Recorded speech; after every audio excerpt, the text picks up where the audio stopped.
예, 한 주간 동안 은혜 가운데 평안하셨습니까?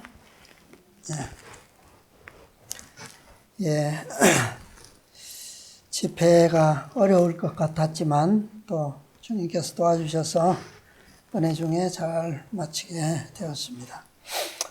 이제 또 우리가 새로운 집회까지는 우리가 이곳에서 또 부지런히 안식일을 보내면서 은혜를 나누게 되겠습니다. 오늘은 사람에게 보이려고 그들 앞에서 너희 의를 행치 않도록 주의하라. 마태복음 6장에 있는 말씀입니다. 마태복음 6장, 이제 5장이 끝나고요. 6장에 있는 말씀을 보겠습니다. 마태복음 6장 1절로 4절까지 있는 말씀을 보겠습니다. 다 같이 한번 읽어보겠습니다. 사람에게 보이려고 그들 앞에서 너희 의를 행치 않도록 주의하라. 그렇지 아니하면 하늘에 계신 너희 아버지께 상을 얻지 못하느니라.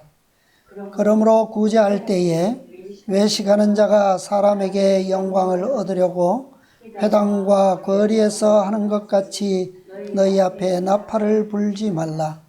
진실로 너희에게 이르노니 저희는 자기 상을 이미 받았느니라.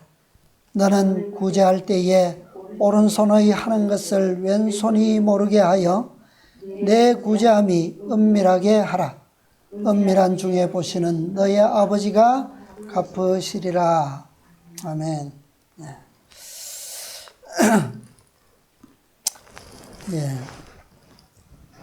지금까지 예수님께서는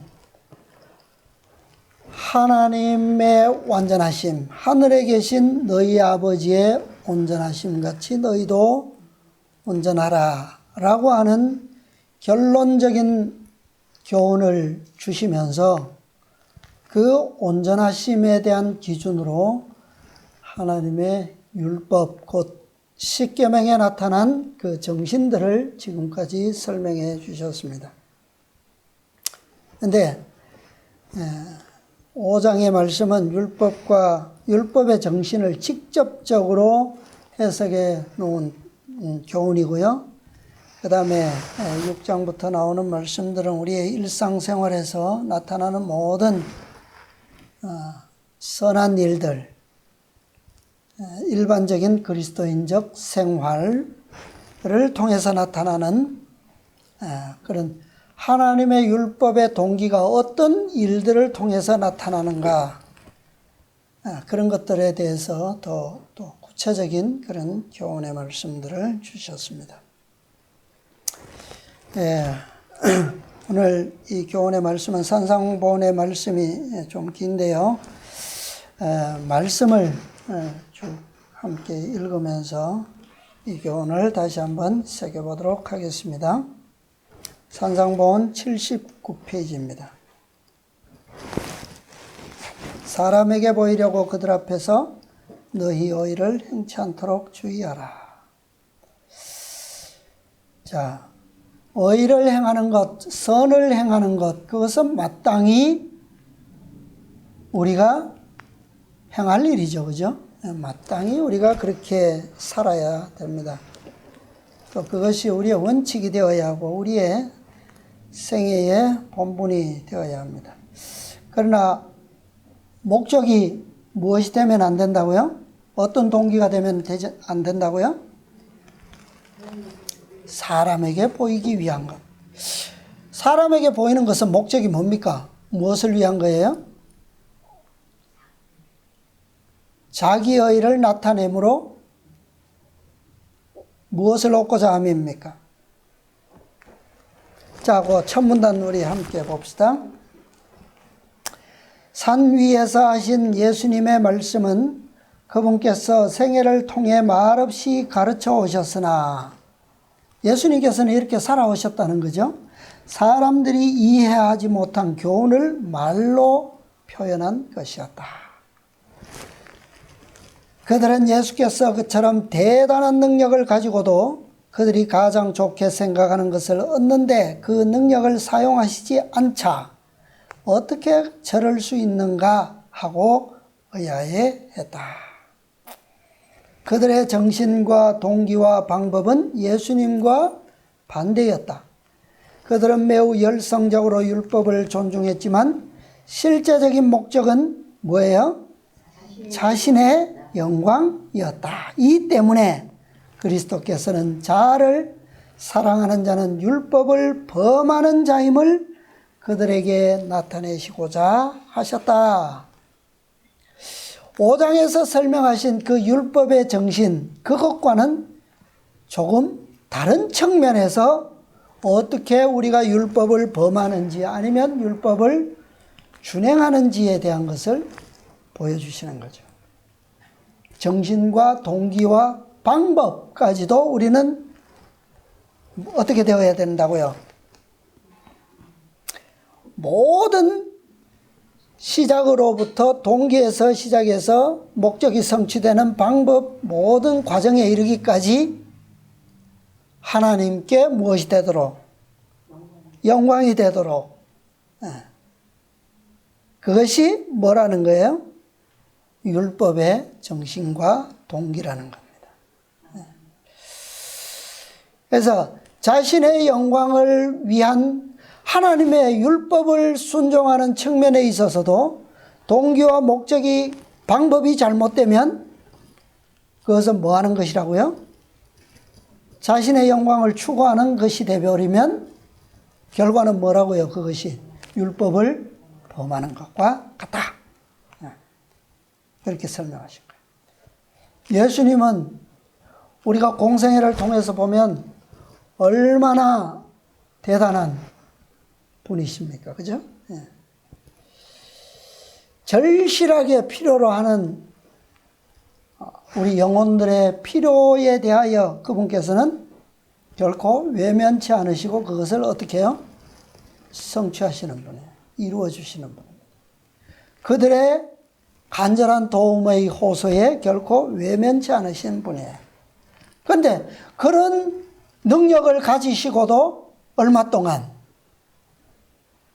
30년 동안, 그죠? 공생의 시작 전까지는 30년입니까? 네. 그 오랜 시간 동안 어떻게 사셨어요? 그냥 가정에서 충실하시면서. 자, 오늘 우리가 교과에서도 히스기야 왕을 배웠지만 몇 세의 왕이 되었습니까? 25세. 훨씬 더 젊은 나이에도 우리 사람들은 장성하고 혈기왕성한 그런 열정을 가지고 어떤 놀라운 일들을 성취할 수 있죠. 그럼에도 불구하고 예수님께서는 그런 일들을 행치 않으신 데 대해서 사람들이 어떻게 생각한다고요? 의아해했다 그랬어요. 그것은 왜입니까? 지금 여기에서 이 말씀을 기록한 목적이 뭐예요? 예수님께서는 무엇을 추구하시지 않는다고요? 자신의 영광. 자신에게 돌려지는 영광. 그분의 모든 생애를 통하여 오직 누구에게만 영광을 돌리도록 그분께서는 계획하시고 또 그렇게 사셨어요. 아버지께만 돌려지는 영광. 그것을 뭐 하시기 위해서? 우리에게 모본하시고 가르치시기 위해서 그는 오랜 세월 동안 그렇게 가정에서 충실하시는 생애를 사셨어요. 자, 그 다음 문단 또 보겠습니다. 바리새인들이 중히 여기던 원칙들은 각 시대 사람들의 특성을 그대로 보여준다. 바리새인의 정신은 인간의 본성에 속한 정신이다. 그죠? 자신의 유익을 추구하고 자신의 그 유익 속에는 뭐예요? 명성과 칭찬과 영광과 모든 것이 다 들어있죠. 결국 그것을 한마디로 표현하면 뒤에 또 나옵니다마는 인간의 본성에 속한 정신인데 인간의 본성의 중심에 뭐가 있어요? 자아, 그죠? 네. 이기심이라고 하는 것은 결국 자아를 세우기 위해서 존재하는 속성이에요. 네. 따라서 구주께서 당신 자신의 정신과 방법이 랍비들의 그것들과 상이함을 나타내셨을 때 그분의 교훈은 각 시대의 사람들에게 동일하게 적용된다. 그래서 예수님의 교훈과 그분의 모범은 오늘 우리에게도 제자들에게 말씀하시고 경고하셨던 것처럼 오늘 우리에게도 똑같이, 왜요? 하나님의 온전하심은 기준은 변할 수가 없죠. 그리고 인간의 문화도 수천 년 전이나 지금이나 별반 다를 것이 없죠. 한번 퇴화된 그 본성은 오늘날도 여전히 그것을 추구하고 있고 사단이 변화되지 않는 것처럼 인간의 본성도 그렇다고 하는 거죠. 자, 또 보겠습니다. 그리스도 당시 바리새인들은 그들이 덕형의 보상으로 간주해온 세상의 명예와 번영을 얻기 위하여 하나님의 은총을 받고자 끊임없이 노력하고 있었다. 동시에 그들은 세인의 주목을 끌고 거룩하다는 명성을 얻기 위하여 사람들 앞에서 자선 행위를 자랑했다. 번영 필요합니까? 자, 세속적으로 번영하는 거 필요해요? 필요하지 않아요? 필요합니다. 그죠? 거룩하다라고 하는 거 필요합니까? 필요하지 않습니까? 필요해요. 세인의 주목을 끄는 거 필요합니까? 필요해요. 그러나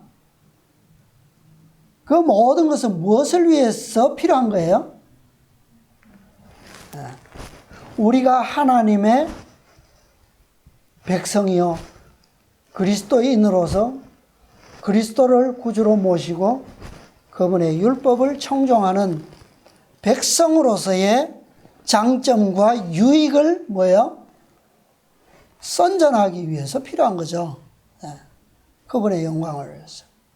그런데 바리새인들은 뭡니까? 그들의 선과 덕행과 모든 이런 종교적 이 특권을 누리는 모든 것의 보상을 무엇으로요? 자신이 얻는 것으로. 그죠? 하나님께 그것을 돌리는 수단으로 사용치 않고 자신이 그것을 누리는 수단으로 생각해 왔다. 예수께서는 하나님께서 그러한 봉사를 인정치 않으신다는 것과 또 그들이 받게 될 상은 그처럼 추구하던 사람들의 아첨과 칭찬뿐일 것이라는 사실을 단언하시면서 그들의 외식을 책망하셨다. 그런데 그들이 아무리 밤낮 없이 그렇게 열성적으로 하나님의 성전을 형식과 외식으로 섬긴다고 해서 하나님께서 어떻게 하신다고요? 그러한 봉사는 인정치 않으신다. 그들에게 실질적으로 돌아오는 것은 뭐밖에 없다고요? 아첨과 사람들의 아첨과 칭찬뿐이다. 사람들의 아첨과 칭찬이 실제적인 어떤 유익을 줍니까? 그들의 영혼 구원에 있어서 어떤 덕이 있어요? 교회정원 5권 133페이지에는 이런 말씀이 있습니다. 우리가 서로의 칭찬을 받을 때 서로를 높이기 위하여 공모할 때 우리는 가장 큰 위험에 빠지게 된다. 바리새인들의 가장 큰 관심은 사람들의 칭찬을 받는 데 있었다. 그러므로 그리스도께서는 그것이 그들이 받을 상급의 전부라고 그들에게 말씀하셨다. 우리에게 지정된 일을 맡아서 그리스도를 위하여 하도록 하자. 우리가 궁핍을 당한다면 그것이 그리스도를 위한 것이 되게 하자.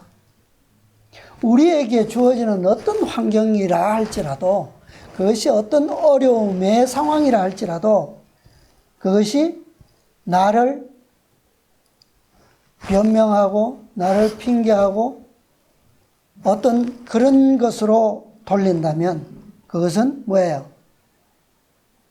결국 자신이 뭐 하는 겁니까? 자신이 당하는 거예요. 그런데 그것이 그리스도를 위한 것이 되도록 하면 그러한 곤란과 궁핍과 어려움의 모든 상황들이 어떻게 됩니까? 그리스도를 위한 것으로 우리는 지금은 잠시 잠깐 그것을 당하지만 결국에는요, 바리새인들은 열심을 다해서 선행을 행했지만 결국 그들이 얻는 것은 뭐밖에 없었다고요? 상급의 전부가 뭐라고요? 그냥 사람들이 칭찬밖에 없다고. 그런데 우리가 그리스도를 위하여 그렇게 우리가 한다면, 기꺼이 그것을 기쁨으로 우리가 극복한다면 결국에 어떤 보상이 옵니까? 그것은 영원한 시대를 통해서 우리의 찬양거리가 되고, 그죠? 우리의 기쁨이 될 큰 보상으로 우리에게 주어진다라고 하는 거죠. 여기 보면 그랬어요. 거룩하신 우리 주님은 고난을 통하여 완전하게 되셨다. 그분의 고난에 동참함으로 우리도 어떻게 될 수 있다는 거예요. 우리도 그분처럼 완전하게 될 수 있다라고 하는 것을 말씀하는 거예요. 그런데 우리가 받을 보상을 칭찬으로서 다 들어버리면 이렇게 되는 것은 불가능하죠. 우리가 그분께서 일하신 것처럼 일하는 사람들을 언제 보겠는가. 그래서 참 이렇게 우리가 어떤 일을 할 때는 참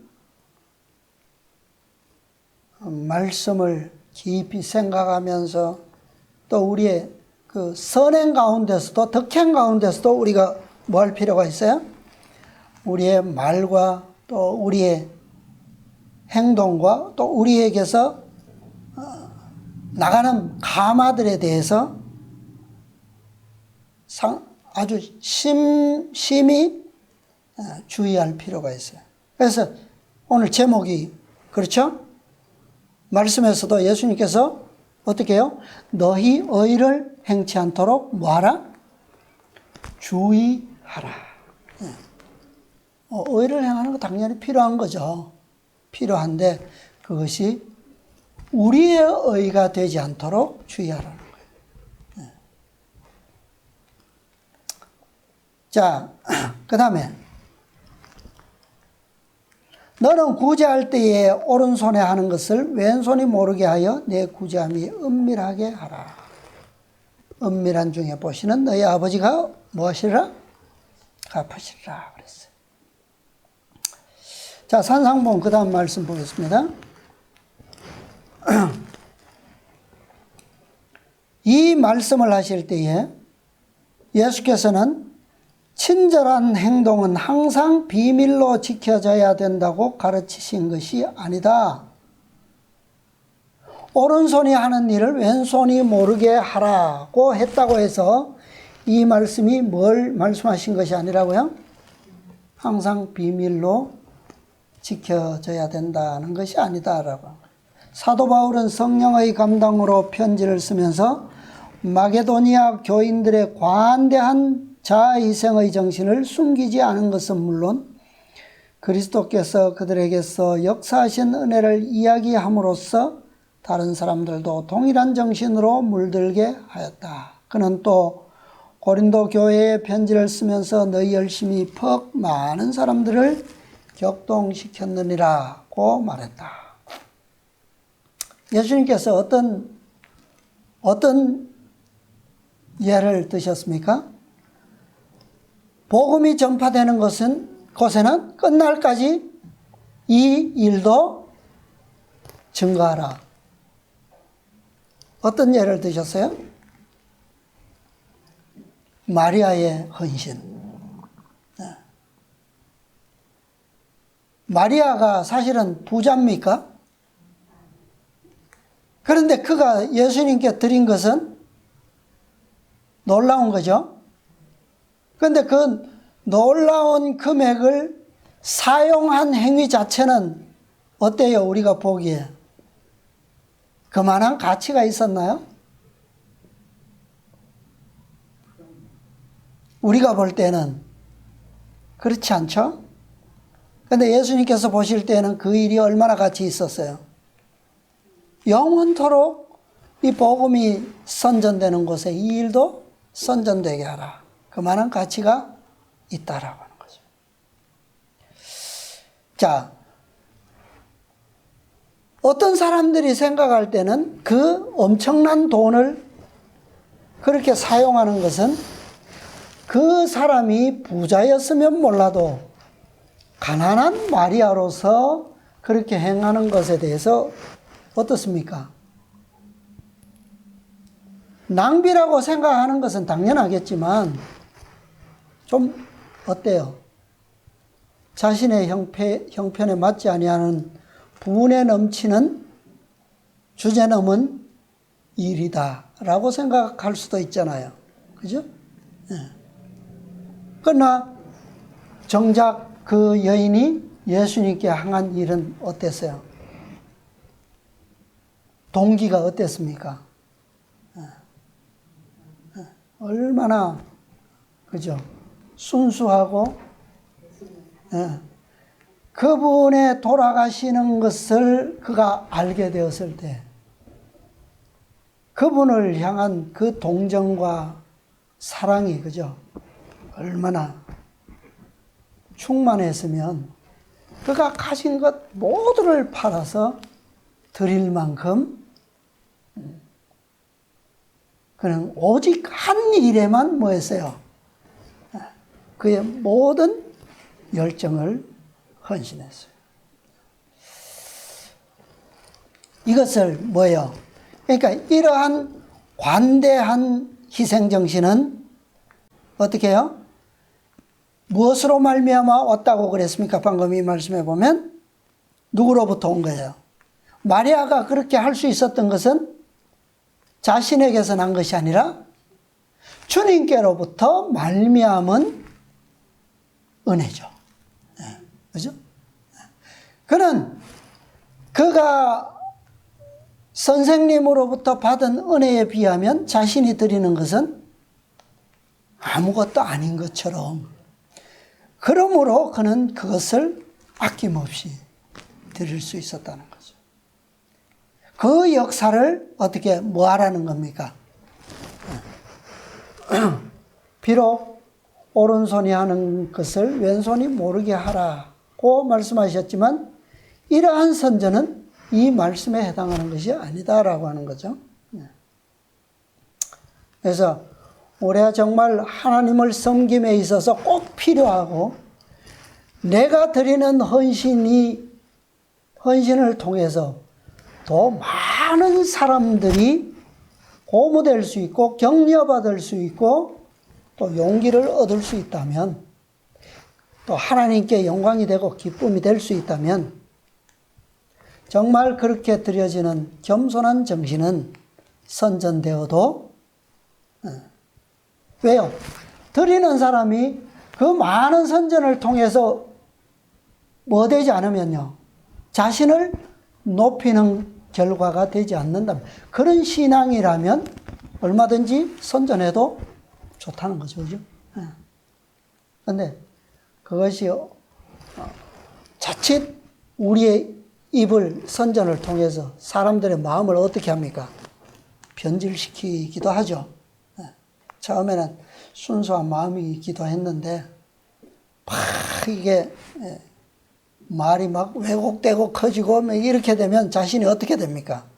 자꾸 우쭐해지죠. 그것이 위험하다는 거예요. 그래서 아까 그랬죠?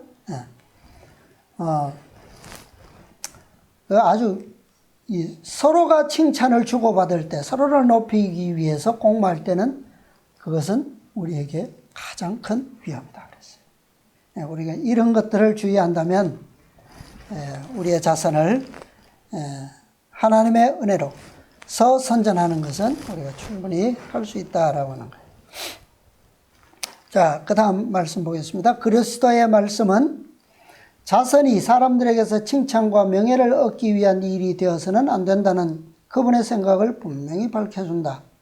진정으로 경건하면 자랑하려는 마음이 어떻게 해요? 들지 않는다. 이런 행위는 뭐예요? 우리가 조심스럽게 선전을 하면 오히려 격려가 되고 용기가 될 수 있다는 거죠. 칭찬과 첨의 말을 듣기 원하고 그것을 달콤한 음식으로 먹는 자들, 그런 사람들은 뭐예요? 이름만의 그리스도인이다. 그런 것은 참 우리가 위험한 것입니다. 조심해야 돼요. 자신은 숨겨지는 오직 하나님만이, 그리스도만이 나타나는 그런 것이 행위와 대화가 필요해요. 자, 그 다음 말씀 보면 그리스도를 따르는 자들은 그들의 선행을 통하여 영광을 그들 자신에게 돌리지 아니하고 그들에게 일하도록 은혜와 능력을 주신 분에게 돌려야 한다. 자, 이게 참 어려운 거죠. 사람들이 조금만 자기가 잘 되면 다 누구 탓이에요? 누구 덕분입니까? 자기 덕분. 그죠? 내가 잘해서 그렇다. 다 순간적으로 잘 되면 다 하나님의 덕은 다 잊어버려요. 그런데 잘못되면 거꾸로. 그죠? 거꾸로. 잘못되면 누구 탓이에요? 하나님 탓이에요. 세상에는 조상 탓이라 그러죠? 이런 면을 우리가 깊이 새길 필요가 있죠. 우리에게 주어진 모든 능력은 하나님께서 주신 선물이라고 하는 거예요. 지식이든 기술이든 무엇이든 그것이 방법이 되었든 수단이 되었든 어떤 과정의 섭리가 되었든 간에 우리에게 주어진 모든 섭리는 하나님의 은혜로 이루어진 것이다. 모든 선한 일은 성령을 통하여 성취되며 성령은 받는 자가 아닌 주신 분을 영화롭게 하기 위하여 주어진다. 이 부분은 우리의 원칙이 되어야 합니다. 그리스도의 빛이 심령 속에서 빛나게 되면 입술이 하나님께 돌리는 찬송과 감사로 채워질 것이다. 그대의 기도, 의무 수행, 자선, 극기가 생각과 대화의 주제가 되지 않을 것이다. 그리스도께서 찬양을 받으시고 자신은 숨겨질 것이다. 오로지 그리스도만이 나타날 것이다. 심지어 우리의 기도까지도, 그죠? 또 우리가 매일 수행하는 의무까지도, 더 나아가서 자선, 또 극기, 이런 모든 것이 고상한 모든 선행이 그리스도만이 찬양을 받을 수 있을 수 있는 그런 방법, 그런 동기로 이루어져야 된다라고 하는 거예요. 정말 성령을 통하여 우리의 마음속에 은혜로 역사되고 또 우리가 행하는 모든 과정에서 그분의 은혜로 말미암는 기쁨과 만족을 누리면 사실은 그 결과가 뭐 엄청나지 않아도 우리는 그것을 자연적으로 어떻게 해요? 그것을 그렇게 할 수 있죠. 그죠? 자, 이러한 동기와 이러한 기쁨과 만족은 우리의 마음에서 나는 것이 아니죠. 자, 그 다음 말씀 보면 우리는 진실한 마음으로 주되에 선한 행실을 보이기 위해서가 아니라 고생하는 자들에 대한 동정과 사랑으로 해야 한다. 이 동정과 사랑이 어디로부터 나오는 겁니까? 누구의 속성이에요? 목적의 진실, 곧 마음에서 우러나오는 진정한 친절은 하늘이 귀하게 여기는 동기이다. 그리스도께서 성령을 통하여 우리의 마음에 역사하지 않으면, 그죠? 우리의 모든 시선과 우리의 모든 손길은 선한 손길과 그런 동정의 시선은 다 어디로부터 온다고요? 그리스도께로부터 오는 거예요. 성령의 역사로 말미암는 겁니다. 아까 그랬잖아요. 이 모든 것을 통해서 우리의 품성을 뭐하게 만든다고요? 완전케, 그죠? 온전하게 만드는 수단이에요. 그것을 통해서 오직 그리스도께서 우리를 성령으로 역사하신단 말이에요.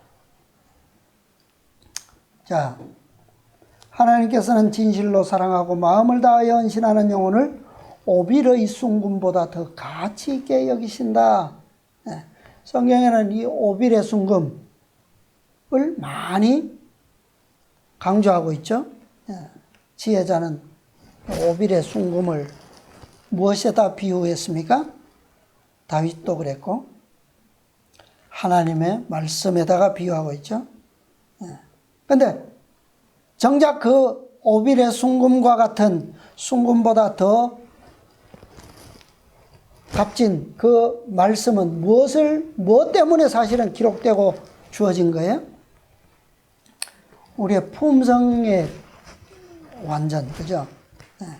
우리의 품성이 그렇게 되면 바로 이 하늘이 귀하게 여기는 이러한 원칙, 이것이 우리의 마음에서 동기가 된다면 사실은 말씀처럼 뭐 된 거예요? 말씀처럼 귀한 가치 있는 존재가 된 것이니까 아버지의 완전하심처럼 된 거죠. 그죠? 그분의 품성. 교회 증언 2권 518페이지에 보면 나는 기록하는 천사가 하나님께 헌납되는 연금마다 금고에 넣어지는 금전들을 충실히 기록하며 그렇게 드려진 연금의 최후 결과도 충실히 기록하는 것을 보았다. 그러니까 하나님께 드리는, 물론 우리가 이웃에게 드려지는 구제도 있고, 그죠? 그러한 동기도 중요하지만 또 하나님께 드리는 모든 헌금과 우리의 예배와 이런 것도 하나님께서 무엇을 보신다는 거예요? 동기를 보신다는 거죠. 충실하게 기록된다 그랬어요. 하나님의 눈은 주의 사업에 바치는 모든 동전을 보시고 바치는 자가 즐겨 바치는지 마지못해 바치는지도 아신다. 바치는 동기도 기록된다.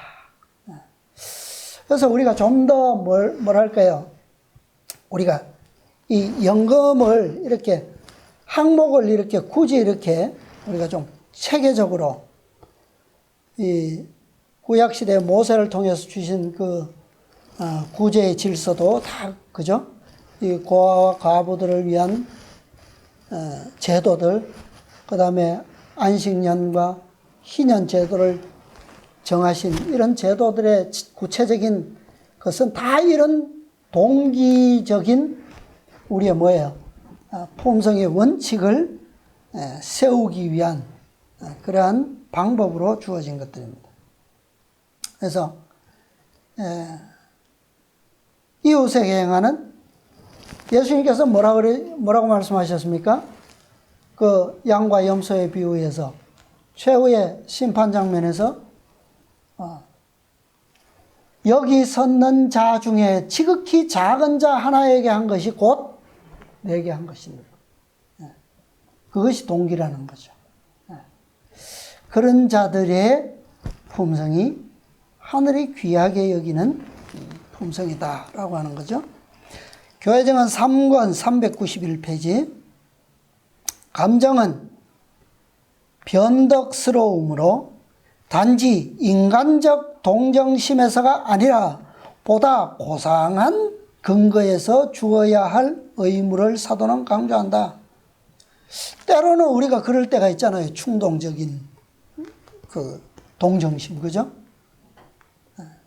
그러나 그런 것도 사실은 필요하지만 그런 마음이 우리가 경우를 가리지 아니하고 그런 상황에서 그런 마음을 갖게 된다면 근본적으로 그의 마음의 원칙이 뭐라는 거예요? 어떻다는 겁니까? 보다 고상하고 아름다운 그런 동기가 이미 그의 마음속에 있다라고 하는 거죠. 그죠? 자연스럽게. 그는 우리가 오직 하나님의 영광만을 바라보고 이기심 없이 수고를 해야 한다는 원칙을 강조한다. 사람들이 꼭 이런 게 있잖아요. 뭐 선행을 한 가지 하면은 나는 이만큼 했는데 돌아오는 게 없어. 나는 저만큼 했는데 돌아오는 게 없어. 뭐 그런 섭섭함을 이렇게 토로하는 경우가 종종 있잖아요. 그죠? 그러나 우리는 우리가 할 수 있는 최선을 다해서 베풀되, 그죠? 잠언서에 또 그런 말씀이 있죠. 네가 내 식물을 흩어 뿌리라. 여러 날 후에 도로 찾으리라. 그건 누가 주는 겁니까? 뭐 우리가 뿌린 곳으로부터 오는 겁니까? 꼭 그런 것은 아니지만 분명히 오는 것은 뭐예요? 그건 법칙이에요. 그죠? 하나님께서 그렇게 정하셨기 때문에 그 사람이 우리에게 되돌리지 못하면 누가 하시는 겁니까? 하나님께서 말씀하셨기 때문에 그분께서 우리에게 돌리실 거라는 거죠. 그 다음에 산상보험 말씀 다시 보겠습니다. 81페이지 계속 보겠습니다. 우리는 보상이 아닌 봉사를 생각해야 한다. 이런 정신으로 나타내는 친절에는 필히 그 보상이 있을 것이다. 은밀한 중에 보시는 너희 아버지가 갚으시리라. 하나님 자신이 다른 모든 상급을 포함하는 위대한 상급이 되시는 것은 사실이지만 영혼은 품성면에서 그분과 동화될 때만 그분을 받아들이고 그분으로 인해 즐거워할 수 있다. 이게 무슨 말씀이에요? 자, 우리는 모든 선행을 하나님께서 명하시는 말을 우리는 충실히 순종할 그런 의무가 있어요. 그 모든 것에 대한 상급은 뭐라고요? 하나님께서 모세에게 레위인들에게 특별히 이런 명령을 주셨어요. 그죠? 네. 레위인들에게는 뭐가 주어지지 않았습니까? 기업이 주어지지 않았어요. 그죠? 무엇이 그들의 기업이라고 그랬어요? 무엇이? 하나님이 내가 그들의 뭐라고요? 유업이다. 그렇게 말씀하셨어요. 네. 그러니까 이 제사장들이 하나님께 봉사하고 예배하는 그 헌신을 통해서 그들은 하나님을 보상으로 얻는다는 거예요. 그러니까 백성들이 바치는 11조와 그들이 얻는 첫열매와 이런 것들은 다 누가 주시는 겁니까? 하나님께서 주시는 거예요. 왜? 백성들은 그들이 받은 하나님께로부터 받은 기업으로부터 나는 11조를 누구에게 드려야 돼요? 하나님께 드리는 의무가 있기 때문에 그러니까 하나님께서 받으신 것을 누구에게 주시는 거예요? 레위인들에게, 제사장들에게 주시는 거예요. 뭐 과정은 직접 오는 것이지만 그러나 순서는 분명히 어디로요? 하나님께로부터 오는 거예요. 그죠? 그래서 너희 아버지가 갚으시리라 그 말씀이 맞는 거죠. 근데 자, 그 다음에 봅시다. 동류가 되어야 서로 이해할 수 있다. 품성이 같아야지만 이것을 이해한다는 거예요. 우리가 인류의 봉사를 위해 자신을 하나님께 바칠 때 비로소 그분은 당신을 우리에게 주신다. 뭘 주신다는 거예요? 그리스도를 주신다라고 하는 것은 그분을 우리에게 주신다라고 하는 것은 뭘 주신다는 거예요? 네, 우리가 바라고 바라는 그분의 품성, 속성을 우리에게 주신다는 거예요. 이것이 우리가 받을 수 있는 뭐예요? 최고의 기업이고 보상입니다. 네. 당신 자신을 우리에게 주신다는 거예요. 이것만큼 값진 선물이 없잖아요. 그죠? 우리의 반하는 모든 것입니다. 자, 시대의 소망 312페이지에 보면 이 말씀을 이렇게 설명하셨어요. 진심 어린 마음으로 행한 봉사는 큰 보상을 받는다. 은밀한 중에 보시는 너희 아버지가 갚으시리라. 그리스도의 은혜를 힘입어 사는 우리의 생애로 말미암아 품성이 꼴지워진다. 당신을 선물로 주신다라고 하는 것은 곧 그분의 무엇을요? 속성, 품성을 우리에게 주신다는 거예요. 그죠? 원래의 아름다움이 사람에게 회복되기 시작한다. 이 원래의 아름다움은 뭐예요? 누가 가졌던? 아담과 하와가 가졌던 그 빛의 아름다움을. 그리스도의 품성의 속성이 그에게 전달되고 하나님의 형상이 비쳐나오기 시작한다. 하나님과 동행하고 일하는 남녀들의 얼굴에는 하늘의 평화가 깃든다. 그들은 하늘의 분위기에 둘러싸인다. 하나님의 나라는 이런 사람들을 위하여 시작되었다. 그들은 그리스도의 기쁨, 곧 인류에게 축복이 되는 기쁨을 갖는다. 그들은 주님께서 쓰실 수 있도록 간합되는 영예를 얻는다. 그들에게는 주의 이름으로 당신의 사업을 행할 책임이 맡겨진다. 이렇게 해서 결국 그들의 생애가 어떻게 해요? 완전한 그리스도인의 생애로 꼴지어지고 맞춰지게 성취되는 거예요. 그죠?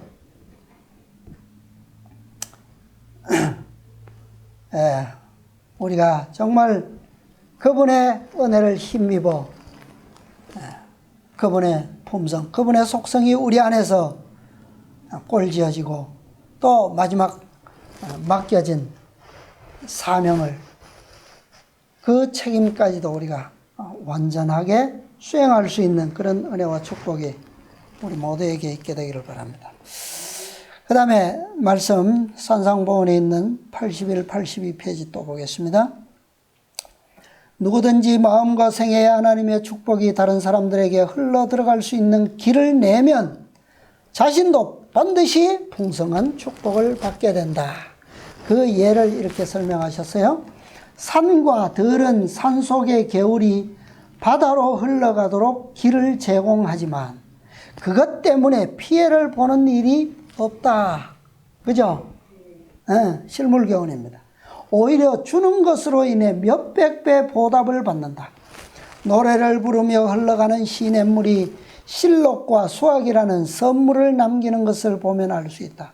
기슭의 풀을 봐도 다른 곳보다 더 푸르고 나무들도 더 싱싱하고 꽃들도 더 탐스럽다. 대지가 여름에 폭염으로 바짝 말라 갈색으로 변할 때에도 강줄기는 하나의 파란 선을 이룬다. 시편 23편의 말씀도 이런 말씀을 기록한 거 아닙니까? 노래한 거잖아요. 시냇가에 심은 나무가 시절을 쫓아 과실을 맺으며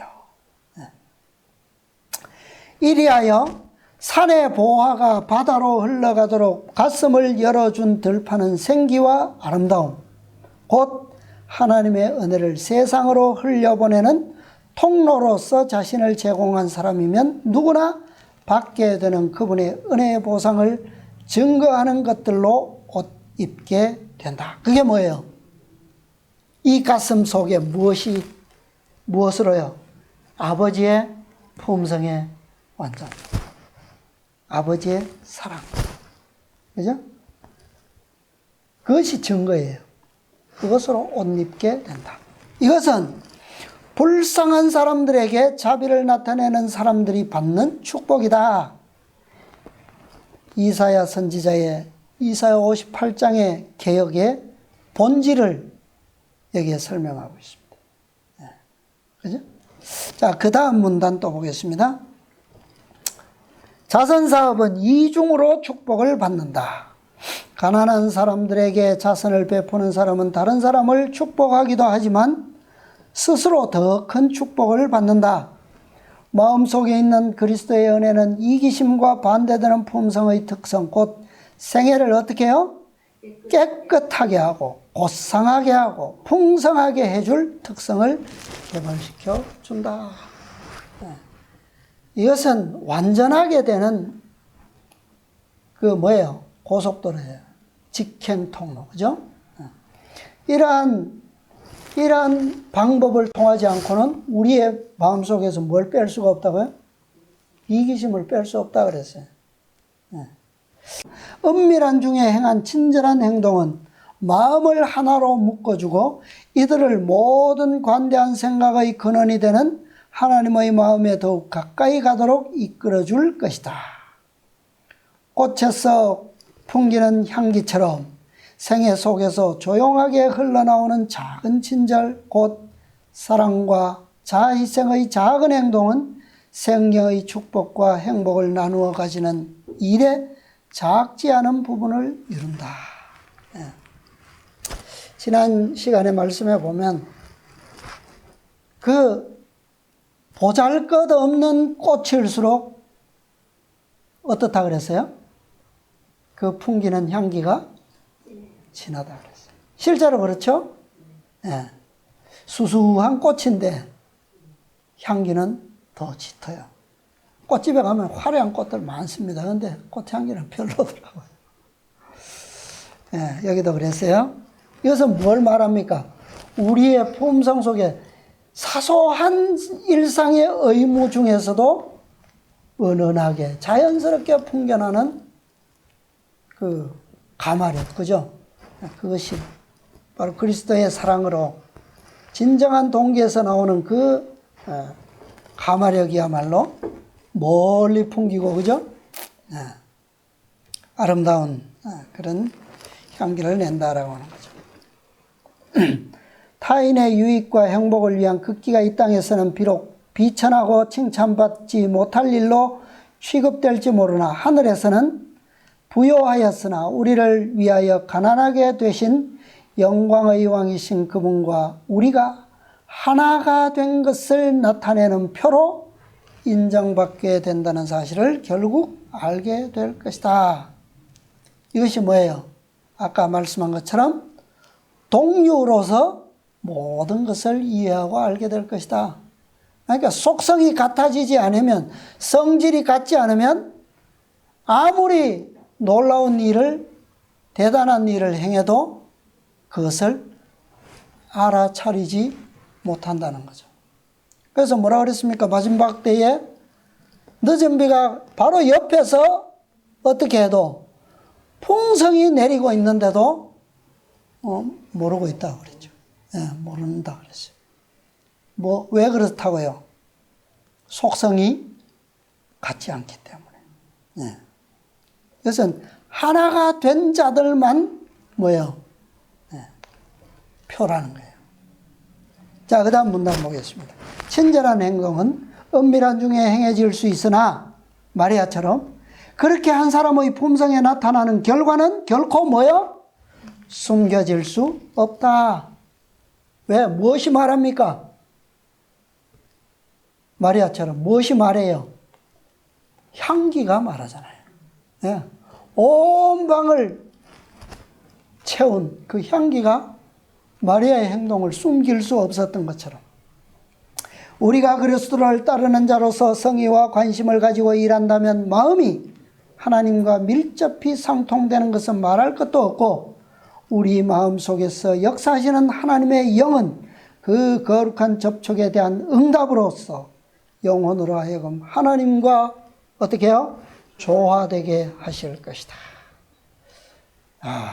참 하나님과 한 동일한 품성을 이룬다는 것, 그분의 품성과 조화를 이룬다는 것, 그분의 생각과 우리의 생각이 조금이라도 나눌 수 있다는 것, 그죠?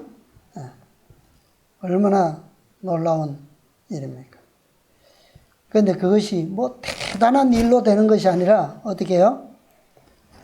우리의 진심 어린 친절과 정말 동정의 마음으로부터 나오는 작은 그런 것을 통해서 그렇게 될 수 있다는 거예요. 뭐 대단한 일을 통해서 그렇게 될 수 있다면 우리는 참 희망이 없잖아요. 하나님의 방법은 모든 사람이 다 그렇게 될 수 있다라고 하는 것에 대해서 우리는 얼마나 큰 위로가 되고 은혜인지 모르겠습니다. 자, 마지막 문단 보겠습니다. 맡겨진 재능을 지혜롭게 활용한 자들에게 더 많은 재능을 허락하시는 분께서는 사랑하는 분을 믿는 백성들이 그분의 은혜와 능력을 힘입어 행한 봉사를 즐겨 인정하신다. 선한 사업에서 그들의 재능을 활용함으로 그리스도인 품성의 개발과 완성을 위하여 노력해온 사람들은 장차 올 세상에서 그들이 뿌린 씨를 거두게 될 것이다. 이 세상에서 시작된 사업은 영원히 계속될 더욱 거룩하고 고상한 생애에서 그 극치를 이룰 것이다. 지금은 우리의 제한된 능력과 환경 가운데서 이 일을 하도록 부르심을 받았죠. 우리에게 대단한 것을 요구하지 않습니다. 그죠? 그러나 우리가 작은 것이라 할지라도 주님의 정신으로 우리가 일을 행하고 그분의 모본을 따라간다면 우리는 어떻게 해요? 우리의 무한의 환경에 우리를 두실 때에는, 그죠? 우리는 더욱 거룩하고 더욱 고상한 생애를 통해서 더욱 제한 없는 그런 공간에서 하나님을 영화롭게 할 수 있다는 거예요. 그러나 그 시작은 어디에서요? 이 땅에서 이루어져야 된다라고 하는 말씀입니다. 이제 한 두 말씀만 더 읽고 마치겠습니다. 교회정은 1권 193페이지. 많은 사람들에게 있어서는 오른손이 하는 것을 왼손이 알지 못한다. 이게 좀 의미가 좀 이상해요. 성경이 말씀하는 것하고 조금 다른 의미예요. 많은 사람들에게 있어서는 오른손이 하는 것을 왼손이 알지 못한다. 왜냐하면 오른손은 왼손이 알 가치가 있는 일을 전혀 하지 않기 때문이다. 그죠? 이상하죠? 이걸 말씀하는 게 아니죠. 예수님께서 오른손이 하는 일을 왼손이 모르게 하라. 이것은 뭐예요? 그만큼 왼손이 모를 만큼 오른손이 일을 적게 하라는 말이 아니잖아요. 네. 그 말이 아니라 동기의 뭐예요? 겸손함을 의미하는 거 아닙니까? 그런데 여기서는 이렇게 말씀한 거예요. 너무 적게 하니까 옳은 건데도 불구하고 너무 안 하니까 왼손이 뭐 한다는 거예요? 모른다는 거예요. 네. 그것을 우리는 뭐야? 경고로 우리 주의해야 돼요. 예수님께서 당신의 제자들에게 하신 이 교훈은 사람들의 칭찬을 받고자 하는 자들을 책망하기 위한 것이었다. 그들은 어떤 군중들이 많이 모인 앞에서 구제 활동을 했다. 그러므로 이 일을 하기 전에 어떤 공적인 선포를 통하여 사람들 앞에 그들의 관대함이 알려졌다. 나팔을 불면서 선행을 했다 이 말이야. 오늘날도 세상은 그렇게 많이 하죠. 광고를 합니다. 그죠? 어떤 선행을 할 때. 광고하고 그날에 어떤 시에 뭘 하니까 모이라고 한다고요. 많은 사람들은 단순히 그들의 이름을 사람들에게 높이기 위하여 많은 액수의 돈을 주었다. 연말 되면 막 방송회까지 하잖아요. 뉴스 끝날 때. 누가 얼마 이렇게. 이와 같은 방법으로 주어지는 돈은 고용인의 삭슬 착취하거나 가난한 자들의 얼굴을 박대함으로 흔히 얻은 것이었다. 우리는 뭐 이렇게까지는 아니지만 그럴지라도 우리는 무엇을요? 오른손의 일을 선행을 뭐야? 왼손이 모를 만큼 안 해서는 안 되겠다는 거죠. 그죠? 우리에게 주어진 모든 것이 다 무엇을 위해서요? 옳은 일을 위해서 주어진 거예요. 그죠? 그 목적을 위해서 선물로 주어진 겁니다. 나는 이 성경절이 하나님의 사업을 생각하고 그 사업을 발전시키기 위하여 그들의 재물을 겸손하게 사용하는 자들에게 적용되지 않음을 보았다. 예, 겸손하게 사용하는 자들에게는 아까 뭐라 그랬습니까? 선전하려고 하지 않아도 저절로 된다 그랬어요. 예, 나는 다음에 성경절을 보라는 지시를 보았다. 이같이 너희 빛을 사람 앞에 비추게 하여 저희로 너희 착한 행실을 보고 하늘에 계신 너희 아버지께 무엇을? 영광을 돌리게 하라. 이러므로 그의 열매로 그들을 알리라. 나는 이 성경의 증언이 올바로 이해될 때 조화가 이루어질 것을 보았다. 이 말씀과 오늘 우리의 교훈, 오른손이 너희 오른손이 하는 일을 왼손이 모르게 하라. 이 두 가지의 말씀이 제대로 이해되지 않으면 하나님의 품성, 율법의 동기와 원칙, 그것이 우리에게 어떻게 해요? 조화를 이루지 못한다는 거예요.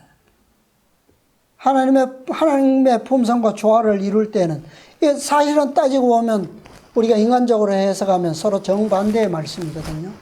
네. 자, 또 한 말씀 보고 마치겠습니다. 실물교훈 49페이지입니다. 사랑이 모든 행위의 원칙이 되어야 한다. 사랑은 하늘과 땅에서 하나님의 정부의 기초를 이루는 원칙이다. 그러므로 그것은 또한 그리스도인의 품성의 기초가 되어야 한다. 오직 이것만이 그리스도인들을 견실하게 하고 보호해 줄 수 있다. 이 사랑만이 시련과 시험을 견딜 수 있게 해준다. 예. 이 사랑, 참 인간적인 그런 사랑의 해석도 많지만 하나님의 품성의 사랑, 그것을 우리가 제대로 이해하고 그 사랑이 우리의 생애 속에서, 우리의 심령에서 현실화된다면 그것이 우리의 어려운 시험과 시련을 견딜 수 있게 해준다. 자, 쉬운 한 가지 예로 오늘 아까 읽었던 말씀 중에 우리가 선행을 할 때 잠시 우리의 마음이 어떻게 될 수 있다고요? 흔들릴 수 있다고요. 그죠? 사람 막 칭찬할 때 처음에는 하나님께 영광을 돌리다가도, 감사하다가도 결국 그것이 칭찬이 늘어면 막 되면 자기가 뭔가 된 듯한, 그렇게 실패한 사람들 많이 있잖아요. 솔로몬처럼. 예. 그런 시험에서 보호될 수 있는 유일한 특성, 그게 뭐라고요? 그게 하나님의 사랑의 특성이라는 거예요. 그 사랑은 어떤 상황에서도 흔들리지 않는다. 그런데 그렇게 되려면 우리가 그분의 사랑을 어떻게 해요? 제대로 이해하고 배우지 않으면 우리는 또 인간의 사랑의 표준에서 흔들릴 수밖에 없다는 거예요. 그리고 사랑은 또한 희생을 통해 나타나게 될 것이다. 구속의 경륜은 그리스도의 희생의 토대 위에 세워졌다. 이것이 사랑의 뭐예요? 하나님의 사랑의 원칙이에요. 그래서 우리가 아버지의 사랑을, 아버지의 품성을 배우는 유일한 통로, 그것은 뭐예요? 무엇을 바라볼 때? 그리스도의 사랑, 그리스도의 십자가를 바라볼 때 우리는 그 사랑을 배우게 되고, 그 사랑을 깨닫게 될 때 우리는 세상에서 당하는 어떠한 이기적 욕망과 탐욕의 시험 가운데서도 우리는 견딜 수 있게 될 것이다 라고 하는 겁니다. 자, 이것은 하나님께서 우리에게 주신 완전을 위한 약속이요 보장입니다. 이 약속을 우리의 마음속에 깊이 새기시고 무엇보다 우리가 그리스도를 바라봄으로 그분의 사랑을 알기 위하여 끊임없이 연구하고 또 우리에게 주어진 작은 빛들 가운데서도 우리에게 주시는 은혜를 따라서 매일매일 우리의 의무를 충실히 행하고 순종하게 될 때 우리는 이 사랑을 매일매일 배워가게 될 것입니다. 하나님의 크신 은혜와 축복이 우리 모두에게 풍성히 임하시게 되기를 바라면서 오늘 말씀을 마치겠습니다.